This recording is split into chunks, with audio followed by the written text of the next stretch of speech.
Job security. Yeah, like a couple months later, You're actually like, now what, like, I think it's what up, he's like, they were stretching out. because of the conversation is cool, because he knows. I just want to And then we call him just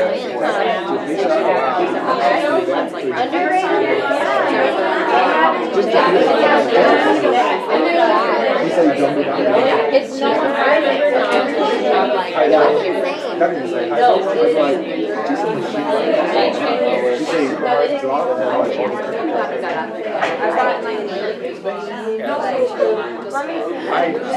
Olivia's past that right now.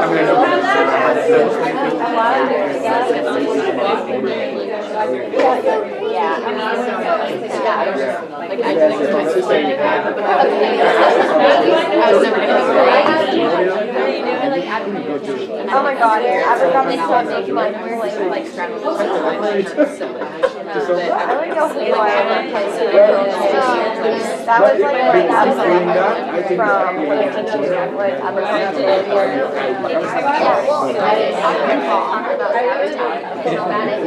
You were what?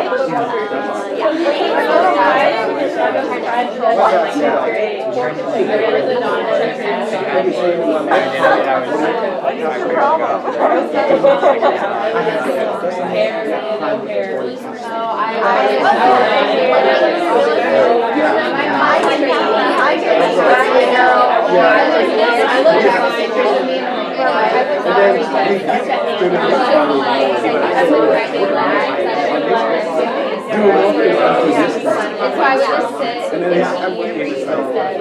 going out Yeah, I they call me girly girl.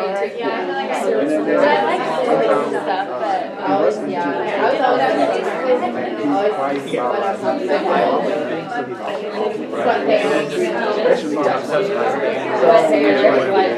it's just one of those that's right on the line. I wanted to have my outfit so bad, but my mom would never put on one.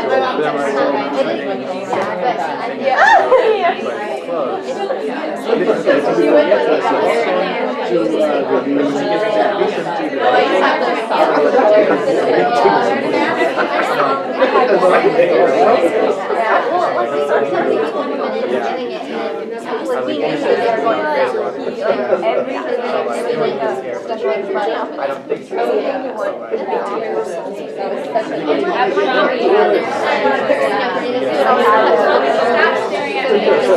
I had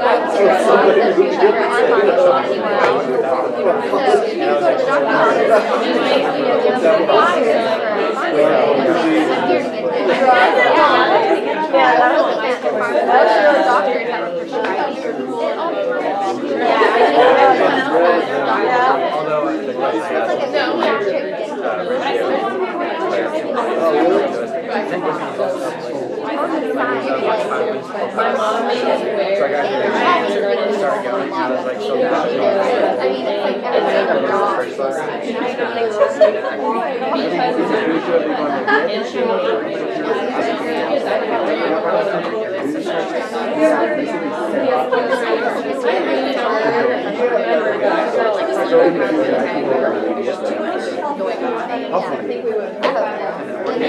Okay, let's go ahead and start.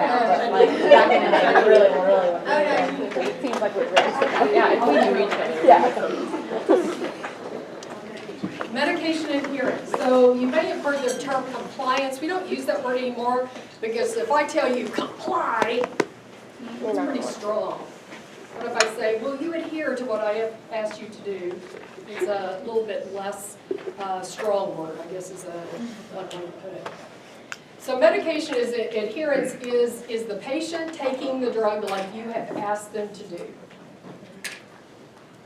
I had a question in the break. Do I go by the handout or the PowerPoint? I only use the PowerPoint to prompt my memory, illustrate points, show you a picture. Once I show it to you, the PowerPoint, I don't look at it again. my test comes off here. What I say to you, I say, but I don't remember what I say. I go off what I do here. I mean, specific enough to test you. Okay, so medication adherence generally defined as the extent to which the patients take medication as prescribed by their healthcare provider. Assume non-adherence. Okay. I know how to take drugs. I think I have 5 things I have to take. 2 I have to take on a regular basis. 2 or 3 I take on a PRN. One of them I take religiously because the effects of not taking it are, I don't want to have to deal with it. The other one I take, I'm probably 80%, but last week I ran out of it. I didn't get to the pharmacy, but I know it has a long half-life, so I didn't worry about it. So if I know and I don't do it, I'm telling you, your patients don't do it. So, assume non-adherence. I just assume people do not take the drug the way I ask them to. If you have a drug that you take and you're religious, then you are in the minority. Okay, so factors involved in non-adherence are cost of drug. It's how can they get the drug? Do they take it? Do they understand the directions and how you told them to take it? And continuing to take drugs over time. Some people will start a drug, but they will not keep taking it. And I'll show you some examples of that. Here's medication. Here's how it kind of breaks down. So if you look at 100% of the prescriptions that you hand out, 12% are not filled. We call this primary non-adherence. They never even go take it to a pharmacy. Either they didn't like what you gave them, they have no money to get it, they don't believe in it, they didn't want it in the first place. So this is primary non-adherence. Don't even get it filled. Secondary non-adherence is that they fill it, but maybe they never refill it. Okay? Or they refill it, but at 6 months they start to not fill it. So 6 months tends to be a critical time. These are the critical times I would look at. One is, did you fill the medicine that I gave you? Second is, after you've started it, are you continuing to fill it? And when you get to 6 months, you ought to really be looking at it. Drugs that don't tend to affect a change that patients can tell usually drop off, like statins or cholesterol. People can't tell whether they're taking it or not. And so the statin drop-off is about 50%. At the end of a year, 50% of people you wrote a prescription for no longer take it. That's probably on the high side. Okay. I have a question. Yes? Are you able to know if patients fill your prescriptions that you? Yes, you can call the pharmacy. So the pharmacist could be one of your best friends. So I'm going to tell you all the time, 2 people to me, they're my best friends, dietitians and pharmacists. I rely on them because I deal mostly with people with diabetes and the social workers. So you can call a pharmacy, and it's not a HIPAA violation for them to share with you if they're filling their medications. Now, if they use more than one pharmacy, you're in trouble because you'll only get the story of one. If they fill it at something like a Walgreens, a Walmart, where they've got a system-wide, then they'll know if they're going to different Walmarts or different Walgreens. CVS have that? Mm-hmm. You can see any place in CVS. Yeah, but I've learned that just because they fill it doesn't necessarily mean that they're taking it. Well, absolutely. So, yes, you can say they picked it up, but outside of that realm, I can't tell you if they're taking it correctly. But what you can look at is when do they fill it? When did they last fill it before that? So you can look at refill patterns. You can ask them for that. Usually that will help as well. Risk factors. Actually, age is in the favor. The older people get, the closer they get to the end, the more likely they are to take medicines. Okay? So, yes, Beth. Is that more of a generational thing, or just they're starting to have problems so they take their medicines? Probably both. I think it's more of it, my time is limited, and if I'm going to go to the doctor, I'm going to do what they say. This bears out, this is borne out, I've been looking at this kind of data for at least 10 years. It is borne out at least over the decade that I have looked at it. So 65 and older, they tend to be pretty good. Under 65, and the younger they get, the less likely they are to be adherent. Ethnicity. Compared to Caucasians, African Americans tend to be less adherent. Latinos tend to be less adherent. I don't have any data on Asians. And they speak to different things. Some of them are a distrust of the system. Some of it's a health belief. They may not believe the medicines are going to help them. They don't believe in medicine, don't believe in Western medicine. You'll see that a lot with Latinos. African Americans, a lot of it's a trust issue. So African Americans will start off at about the same rate as Caucasians, but at 6 months they really drop off.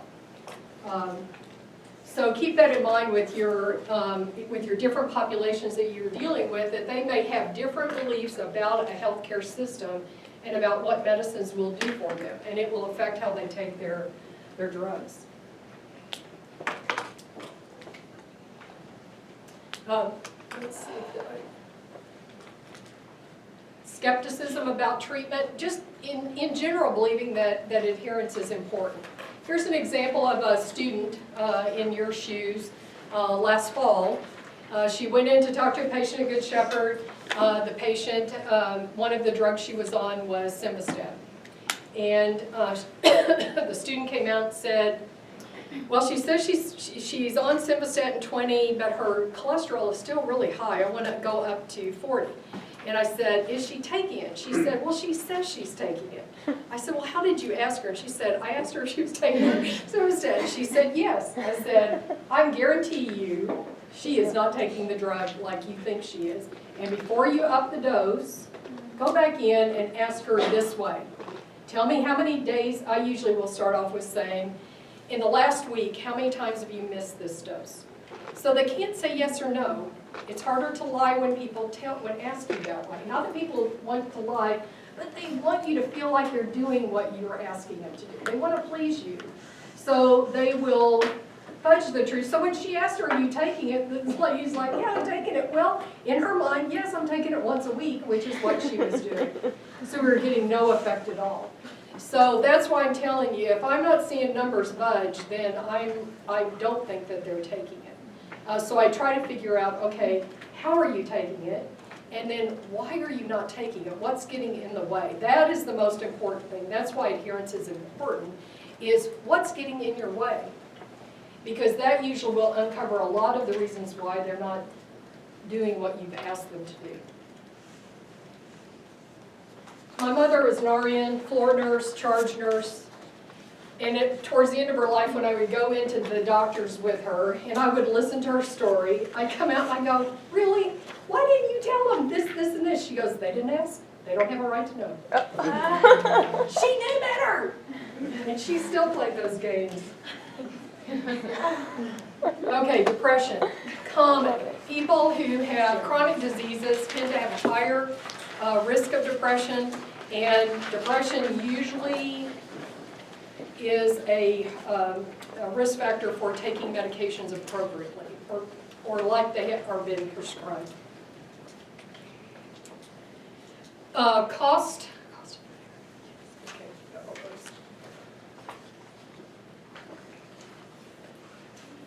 previous experience with the medicine. If a medicine has caused a side effect, and you either don't ask or you insist on them continuing to take it, their adherence is usually lower. Some of this is just duh, okay? So often when I'm talking to a patient about their medicines, I'm asking, and let's say they're having, it's metformin and they're having diarrhea with it. And it's really working, but we're having some issues, and I know it's not going to go away. So I usually ask them, how are you willing to continue with this? Do you want to get off of it? Do you want to change to something else? So I ask them, how likely are you to bear with it? And how will it affect how you take the drug? Or if I elicit a side effect from a drug, I'm usually going to go a different path because I've got other options. Now, if you don't have any options, then you have to talk to the patient about what can we do to help you tolerate, lessen the side effects, and get the effect we want. but not asking about side effects will undo you. Number of medications. The more medications patients take, the more likely they will be non-adherent.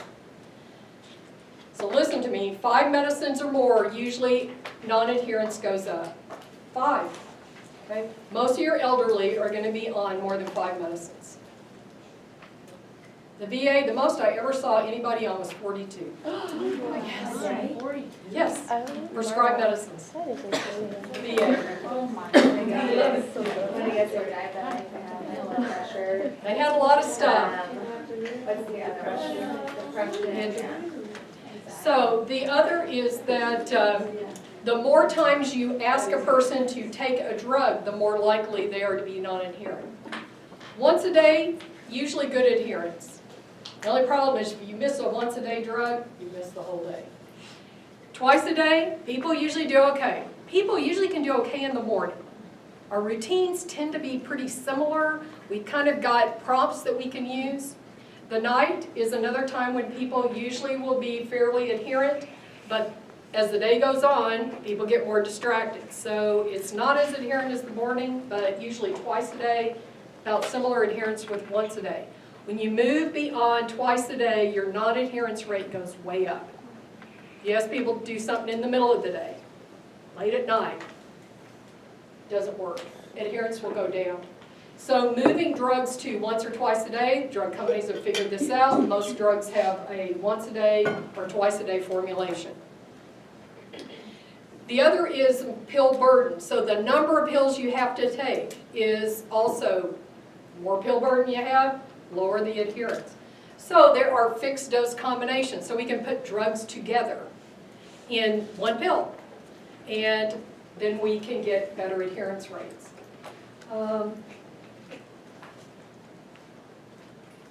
Yes. I have a question on the twice a day, 3 times a day. Yes. Would you say 3 times a day or every 8 hours? Either way. Either way, it will. Because I had somebody come in and they were like, every 8 hours, that means if I take it at 8, then I have to take it, at 4, and then I have to wake up at midnight and Right. take it, and they like really freaked out about it. So, do you think 3 times a day is better than every? Okay, so your hours? comments go to this next one. Regimens that disrupt a daily routine tend to cause non-adherence. So when you have those kinds of regimens, you have to work with the patient. What will work with them? So you make a good point, because some every 8 hours won't work for people. So work with them. In diabetes, we have to do this a lot, especially with insulin. If you prescribe an insulin regimen that is not what they live, then they're not going to do it. So patients are always like, so I have to eat breakfast? No, you don't have to eat breakfast. If you're not going to eat breakfast, then I'm going to design the regimen like this. But if you're going to eat breakfast, I'm going to do something different. So designing it around how a person lives is really helpful. If they're dissatisfied with their therapy, if they don't like what you've done, what you've asked them to do or given them, they won't take it. So the more you can figure those things out, or if they're not taking it, keep that in mind. Well, do you not like the drug we've given? It'll go a long way to getting something that will work.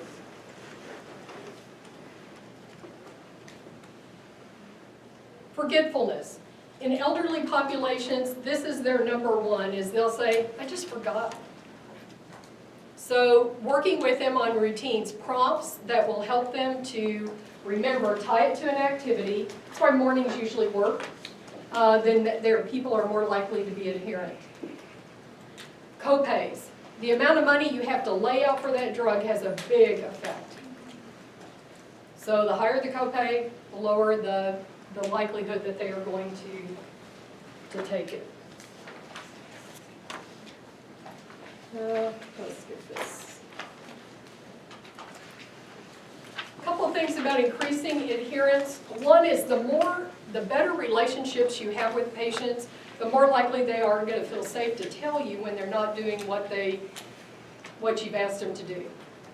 I had long-term relationships with patients. When I left OU, I had seen some of those people 15 to 18 years. So some of them would come in, they go, I'm not going to lie, I'm not doing what you said. I mean, they would just confess right away. I didn't even have to ask. But the more you have that relationship with them, now if you're in urgent care or ER, it may not matter so much.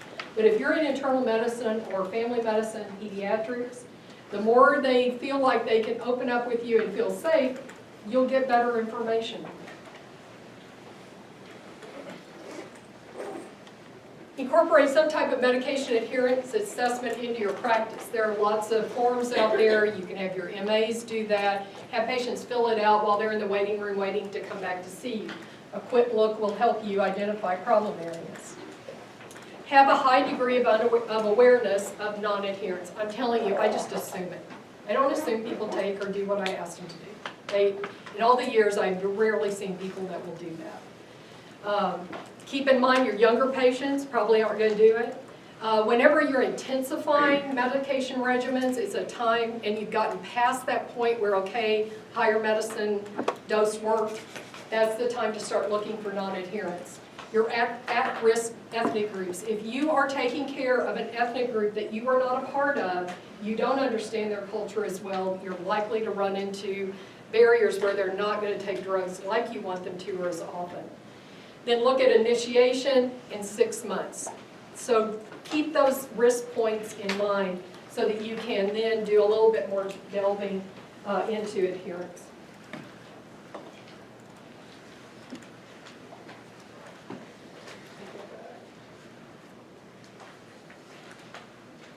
Medication safety.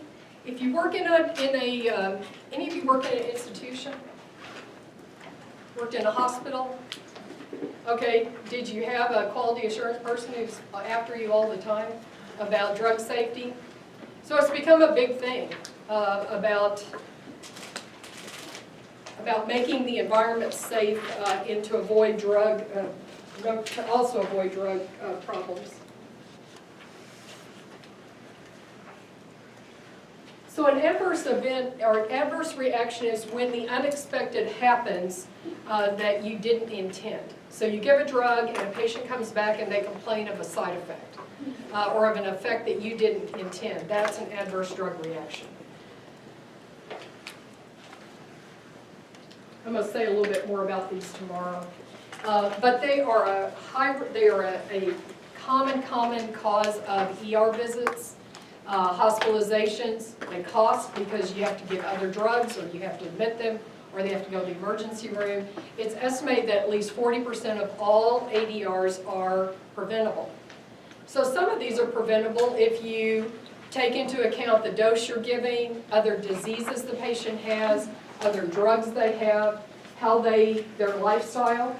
So that's things that we will cover as we will go through. So the one criticism I get the most from students is, all these ADRs, these adverse drug reactions we have to learn. They're like a list. They are. I'm going to ask you to know the most common ones, and I'm going to ask you to know the ones that will kill or harm a patient significantly. And different drug groups will bring different lists, but they're important to know because they will happen to everybody. And they will be the reason patients will love you or hate you sometimes is because of what happened that you sometimes have no control over.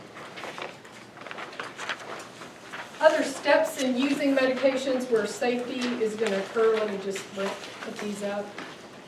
So 3 big areas: when you prescribe a drug, when you give a drug, or when you're monitoring. So prescribing, if you don't know what you're doing and you don't know what drug to give, then you're gonna choose the wrong drug, if possible. So we're gonna, hopefully that's not gonna happen. Knowing the right dose to give, or the wrong dose, wrong time, calculating things in error.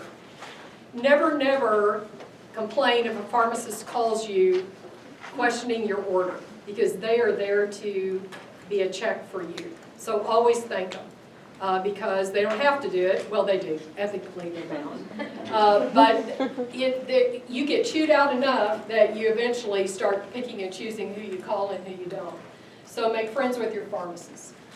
Not documenting or communicating adequately in a hospital to your nurse, to other people you work with, to the patient, can also lead to errors.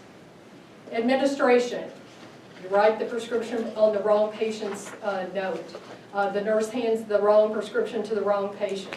Wrong drug is written, the pharmacist fills it with the wrong drug. These are all points in time where errors can occur. The patient doesn't take it, failure to administer. Inadequate documentation of side effects, allergies, and then the wrong drug is chosen. Not monitoring, not following up, so not establishing efficacy or safety for a drug is also where errors will occur. That's the long term. So those of you who are in long-term practice will become an important part of your care of the patient.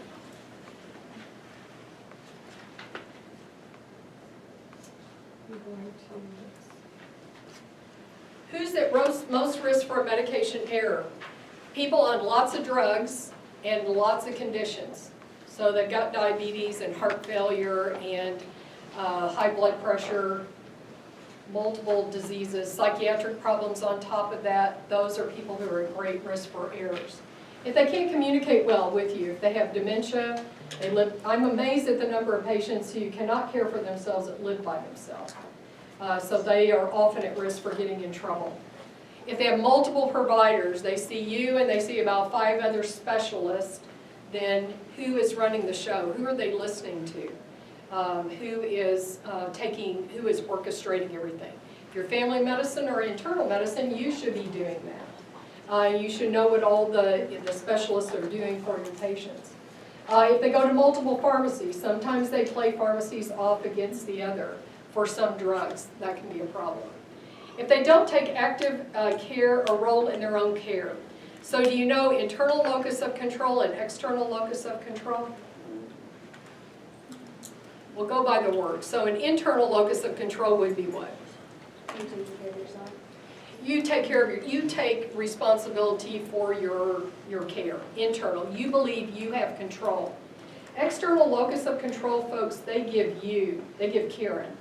I'm coming to see you, and I don't know what to do for this problem, so I'm making it your problem so that whatever you tell me to do, I'll do. Okay? I'm not assuming any care on my own. I do this with money. I don't like to manage money. I love to spend it, but I don't like to manage it. So my external locus of control is my husband, the bank, and our financial advisor. So I understand this. So people, if they don't understand or they can't take in all the management details, they are going to give you they're going to give you the control. Or they may give it to their husband, their spouse, their children. With diabetes, I had a lot of patients who their 12-year-olds, these adults, 12-year-olds were really in charge of their diabetes. They gave them their injections, they prompted them to eat, they made their meals, and they were the ones that ran the show with diabetes. I ran into it over and over again. At first I was just gobsmacked over it the first time, but I just kept running into it with people. Okay. And then infants and children, of course, if you're having parents that are having to make calculations. So the 5 R's, always in terms of medication preventing errors. Have you got the right patient, you got the right drug, right dose, right route, and right time, administration time. Questions? Comments? All right.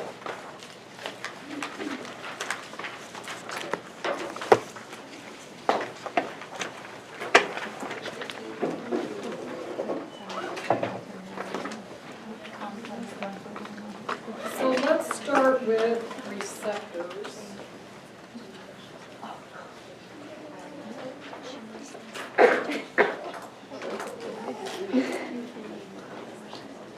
So you do have a PowerPoint for that.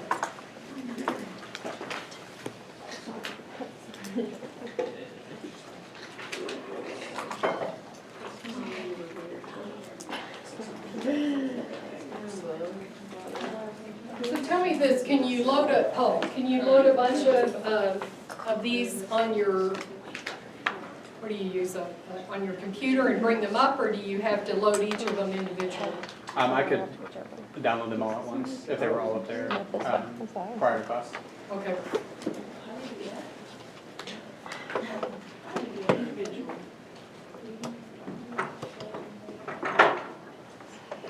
So what do you know of receptors? have them. They what? You have them, okay, good. Where are they? Cells. Why in the world would they ask me to talk to you about receptors?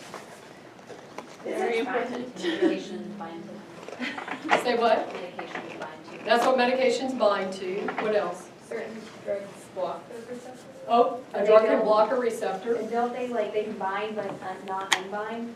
Like, isn't it like aspirin, it binds to it and then it won't ever come loose again? It will, it takes a long, long time. So yes, you do have some binding that is very prolonged. What else? Repeated exposure can lower the number or efficacy of the binder. Very good. So prolonged exposure can downregulate or decrease the number of receptors. Okay, we're going to talk about that. That's good. What else? Drugs are designed for specific targets or Oh, receptors. they are. So we have designer drugs for receptors. That's right. A lot of people, that's what they make their living off of. What else? Can we start on bodies respond to, I don't know, microorganisms or immune triggers? Tell me more about that. So, I don't know how it would work, but I know when you're getting the vaccines for medication for psoriasis, it can sometimes make you more susceptible to microorganisms, especially with tuberculosis. There has to be some kind of receptor. So what it usually does is it changes your immune response rate. So it may decrease your white blood cell count, and that makes you more susceptible. So receptor-wise, I don't know if it doesn't work for a receptor that I know of. Let's think more about that. What triggered that? What made you think that?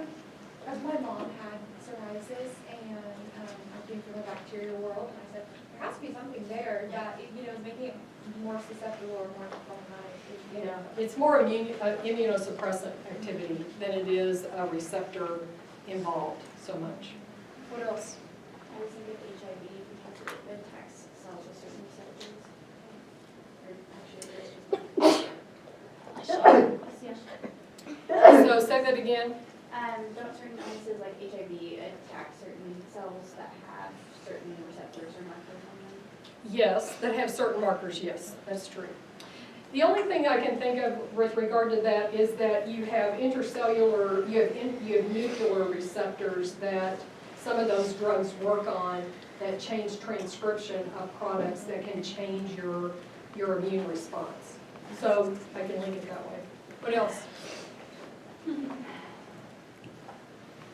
Okay, very good, all true. All right.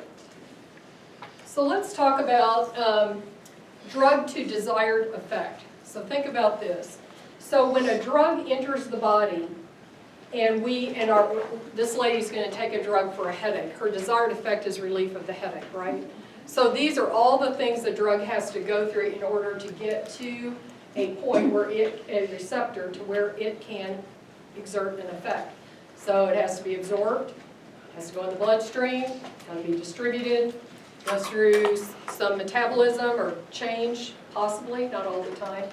And then it will enter tissue areas where it will react with the receptor.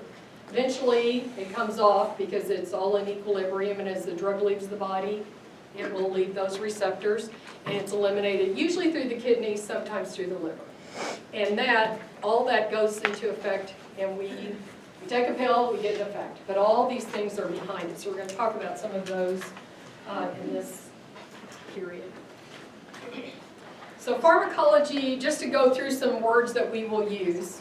Pharmacology is a science. It deals with the origin, nature, chemistry, effects in the use of drugs. It includes pharmacognosy, which is the study of plants, of pharmacologic active agents that come from plants. Used to be a big discipline, it's not so much anymore. Pharmacokinetics, or the movement of drug, handling of the body, how the body handles the drug. Pharmacodynamics, how does the drug interact with the body? Pharmacotherapeutics, what outcome or things does it change when we do that? And then its toxic side effects or adverse side effects.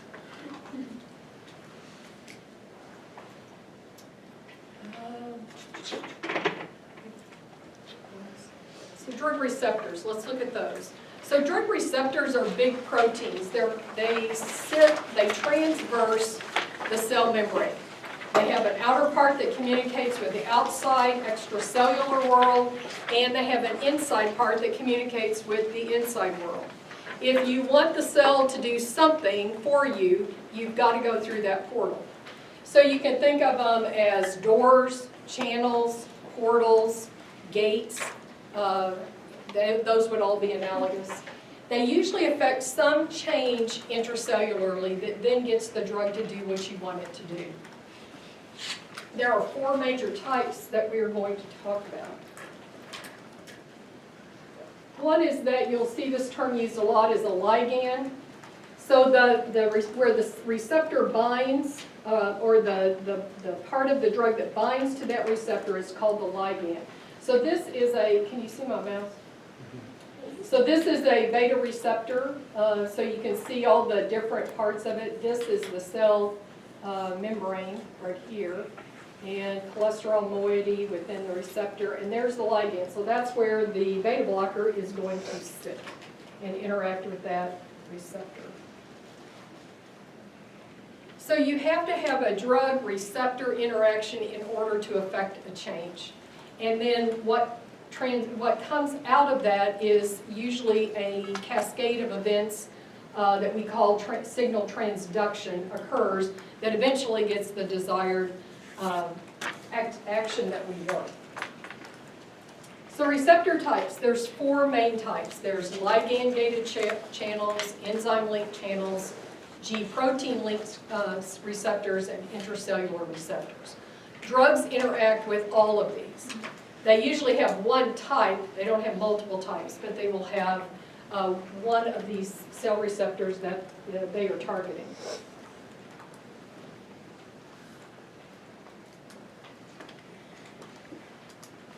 So this is a good little, this is the one I think we'll do. Where's the sound? Didn't work yesterday. You didn't have sound? No. I think it's something to do with the cart. With the sound card? Yeah. Well, okay, I'll leave you all to this. These are really cute. They're both, the first one was done by a couple of students. It's really cute. The second one is much more, it's done by a British guy, and he does a really good job, and it's more animated. So I'll leave you to look at those two. So ligand-gated channels. So these are usually allowing like a electrolyte or to go through, like sodium chloride channels. So we'll see these when we get to antiarrhythmics, that we want to change depolarization or we're affecting a nerve. Ligand-gated channels are common in those with those drugs. So the drug is going to sit on the top of this channel and it will open it or cause a conformational change that will allow sodium or potassium to go through the channel. We also see this with some of the drugs that affect diabetes as well. So you have a signaling molecule, which is a ligand, the drug, sitting on the channel that's closed, and when you get that ligand interacting with, or the drug interacting with the receptor, then it opens and the sodium or whatever is going to go through there, potassium, will then cause that change, and then an intracellular response will happen. A very common enzyme type channel are the tyrosine kinases. They're very, very common. Insulin works in this way. So these are usually molecules, the channel is somewhat, it has subunits that are separated in space over the cell membrane. And when that drug interacts with them, they move together and those tyrosine kinases are activated. And from there, they will usually cause a cascade of responses. And this one, what this one shows is one change causes another until you get the effect you want. Insulin works through this mechanism, would be an example. of a tyrosine kinase. Very common drug target. The GPCRs they're big, very big molecules, very big receptors. And they are, so you have this transmembrane portion that attaches to all these little subunits. And attached to the alpha subunit is a GDP. And when the drug interacts with that protein, it causes a change in that alpha subunit, which will then convert ADP to ATP. And that subunit will move off of the receptor, and it will combine with another protein in the cell membrane, cause a change in the cell membrane that will elicit whatever effect you're after. These are very versatile, they're very common. With the drugs that we use, a lot of them will interact with these types. And you see a whole host of things that will then occur. So here you can have changes in channels that allow hydrogen, potassium to go through. You can get secretion. You may have proinsulin being stored in vesicles, which will then release it. You may interact with a nuclear receptor that then will transcribe a protein for you that you then want to affect a change. So these are very versatile, and again, another common big one for drugs to interact with. The last one, are the intracellular receptors. Not as many drugs interact here, but a big one are the steroids. So prednisone, very common. We give it so that it moves into the cell, the cytoplasm. The cytoplasm will take it to the nucleus where it will enter in, and it will interact with the DNA. It will transcribe a messenger RNA, go out to the ribosome, and make whatever protein you're wanting it to. So then we can make proteins that will then suppress an inflammation. Or we can prevent something from being produced. So not as common, but we have a few drugs that also work through this mechanism. What I want you to do with those receptors is just know the major concept about them. I'm not going to ask you what drug interacts with them. Mostly just to be able to identify this is what this one does or looks like, or it's been described.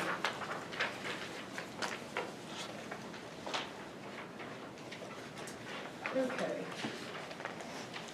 Desensitization. So Zach alluded to this.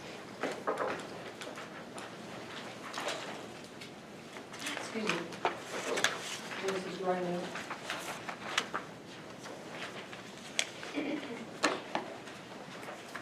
So desensitization, so this is a good one to be aware of, because what happens if you give a drug a lot, in some cases, especially if you're giving agonists, where you're just beating the cell to do what you want it to do, it will just stop doing it. Usually if you take the stimulus away, it will recover. So what it means is that you give a drug over time, the response goes down, take the drug away, and the response will come back. Where this becomes as important as in asthma. So inhalers, the beta agonist inhalers, if you overuse them, then the beta cell becomes desensitized to it, mostly because of downregulation of receptors. So some of the cause of desensitization is those downregulation of receptors. If you look on the page 9 at the bottom, it gives you a picture of that downregulation. So you have these receptors all over a cell surface. As a drug interacts with them, the complex will be internalized. The body takes it, releases whatever you've attached to it, or maybe it affects some kind of change within the cell. And then the body will reprocess that and put it back up on the cell surface. But that takes time. If you are bombarding that cell, and it's internalizing all its receptors, it takes time to get them back up on the surface again, okay? In asthma, it can be a real problem.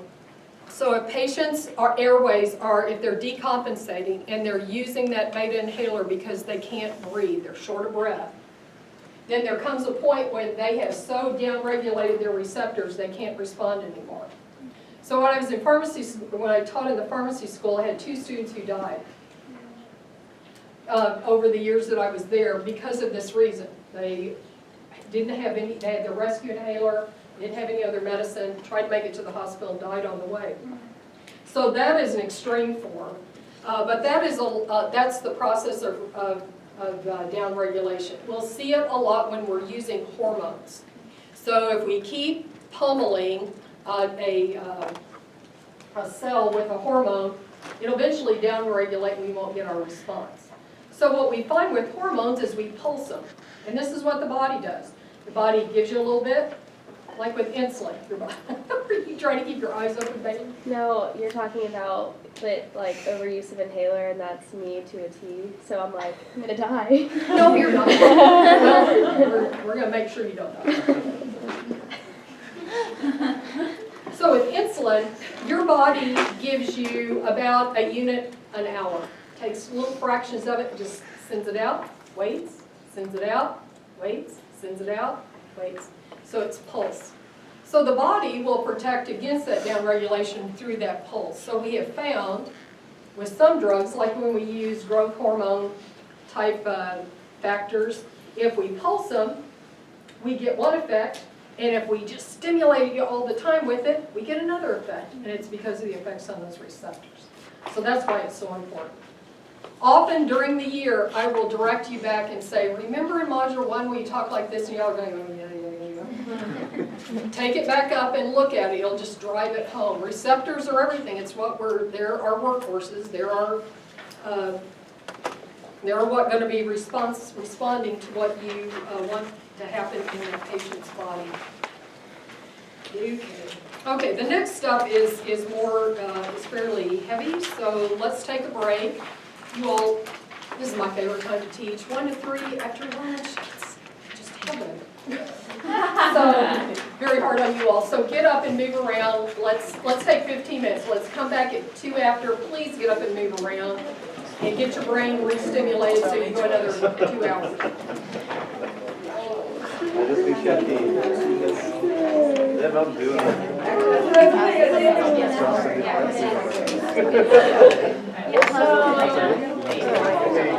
Huh? I don't like this. I feel bad. The name is genetics is the hardest part of farming. Yeah. Like this is like I did the worst for my farm class. I did the worst on the first test, and it was putting all this stuff, and I was like, it was just like a lot. I was actually like that. And then farm is the word. They're so easy. I mean, it's nice when they're in classes like that, but some. Like, yeah, when I get stressed, and I've noticed, Oh, yeah, like, it used to be, like, I would actually tell you. Casey, I think it's her, and I was like, send it to everyone else. What is it? Bloodborne. I think a big approximate of the bloodborne stuff. Not that I've been eating regularly, I made one too. See, mine is like one should do the other, like I will take mine down Until we talk about one, so we can put the same way. and the first couple weeks I just wasn't eating anything. I literally. Is that gonna be I think mine is stress, like my body's like burning it too. But it's like the HIPAA thing. Gotcha. Like, I'm gonna go get they more have water. to have Do it it by. You have to have it to like. Way over Right. stressed. Stuff like I think it that. has to be done by Friday or January or something. Yeah, it's a water gun now. It sucks shit. I'll probably just do it one. They got rid of the gun emoji and changed Literally, it. our artist doing it. She's like, really? You don't have to, you have to watch the Apparently, videos. even on Well, ours, no, I we're just not have allowed it to in have the background. guns. Oh, that literally reminds me about work. Yeah. Yeah. Yeah, it does. It looks like I things thought you I have to had, do. like when I was I in might like go to the airport on I Friday. read something that they. Yeah, it doesn't have to be done. Well, we just saw it. Wait, till Like when March? they changed all the emojis. 7:30. I don't know why. Still, I'll forget about it. But I feel like I'm not like I didn't want to miss class. Yeah. That's a bummer. But what? How long's the flight? An hour and a half. Oh, that's not bad. It's just like a 6-hour drive. Right. So I would be hitting Oklahoma traffic Right. and Oh, yeah, that one, Dallas. it's a, like. So I would've driving been in the dark is not fun. And I get really paranoid. I'm like, I get to be pretty down. I don't see that well to drive that. It just wouldn't be worth it. Does anybody want to go upstairs to the battery? Kill yourself. Yeah, I probably should go.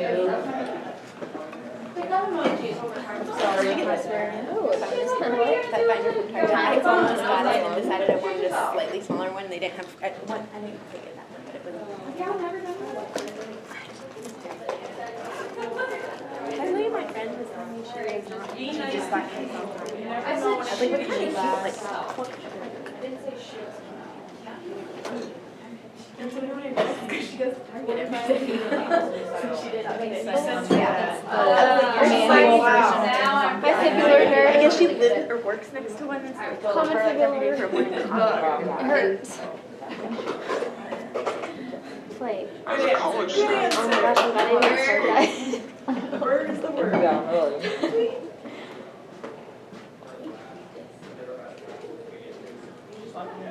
I'm not in the bathroom, and then I'm probably gonna walk around a little bit.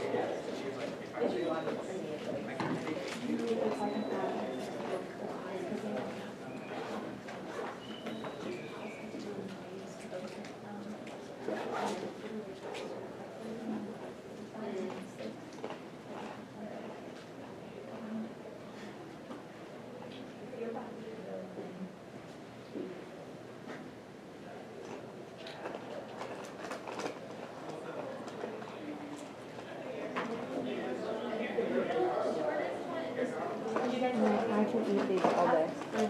So good.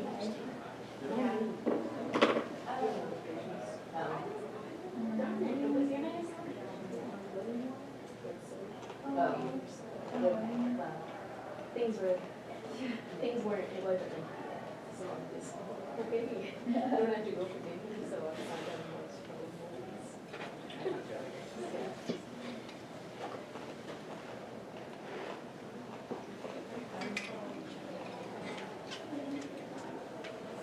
Oh my gosh, how old is he?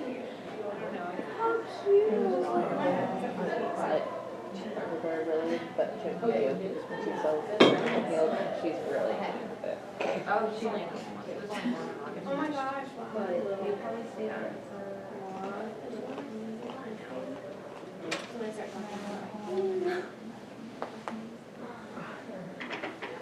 She's also the person that's like really in the workhouse hockey. They have Fort Tom.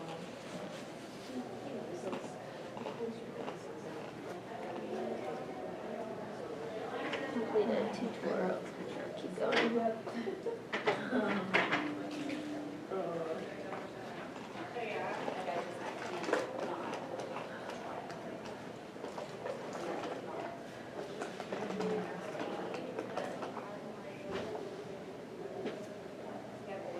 might have a flat butt for this thing this year.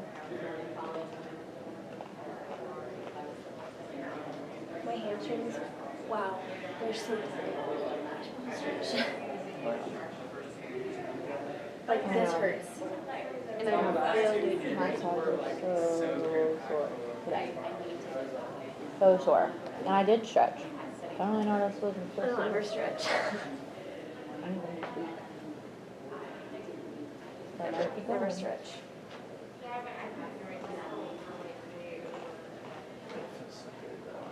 Stretching? I need to start doing that 10-minute yoga off YouTube like you were saying last week. I'm gonna do that at night. It would help me sleep a little bit too. Yeah. Yeah, I know. And then when I lay down at night, my muscles like just feel twitchy and like, so I can't sleep.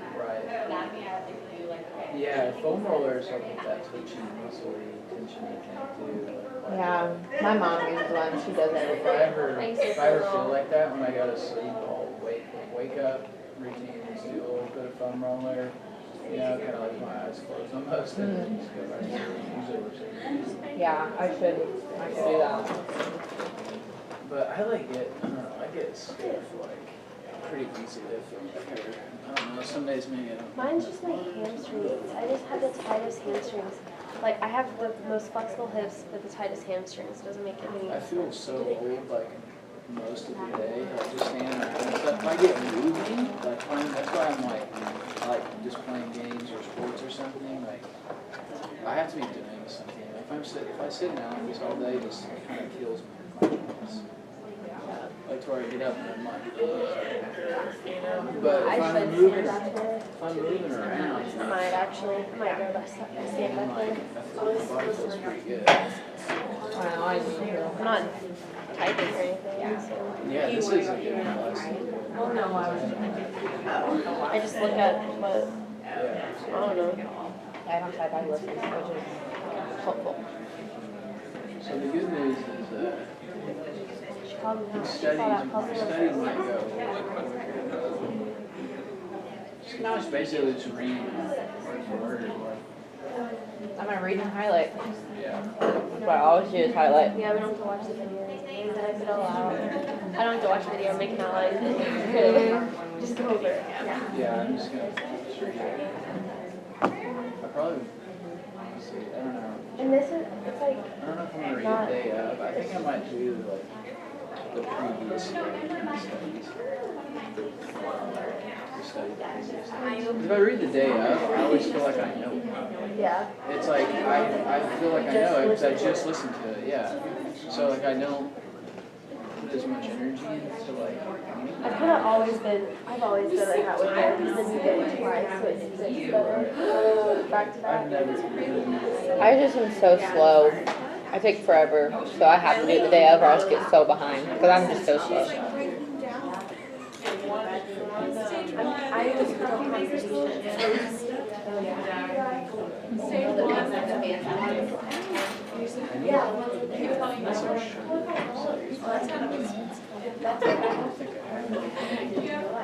Have the rest of my clip bar.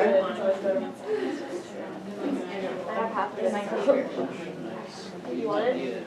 I mean, only the street though. I mean, I don't need it. Oh,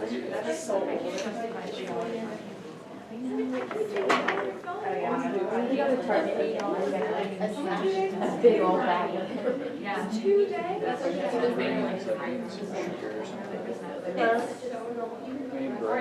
my brain, I've had that feeling that My brain needs water. I haven't drink Well, like I went to 7-Eleven to get a small one, it was like $1.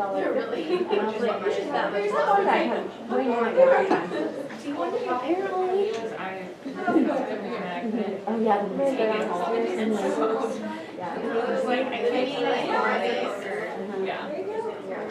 Weird, there actually are new flavors of like lime, mango, cherry. I'm not a soda drinker, especially not diet soda.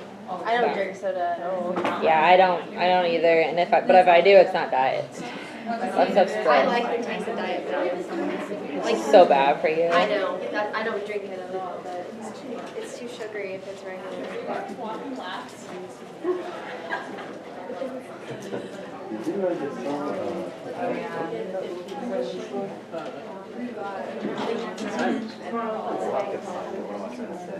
Convenience store. No, it's the downstairs in the cafeteria. Alvin. did you weigh or? Just because like after, Yeah. especially on days like today. I like that idea.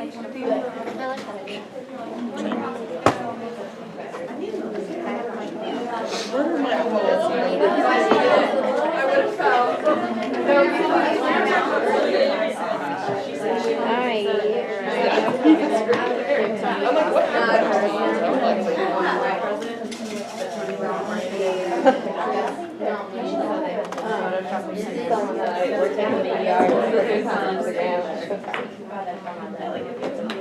so accurate. Like, if it's raining, there's not people that come to the yard. That's funny. Or snowing, like no one's gonna do that. Or Sunday morning, no one's there. That's good.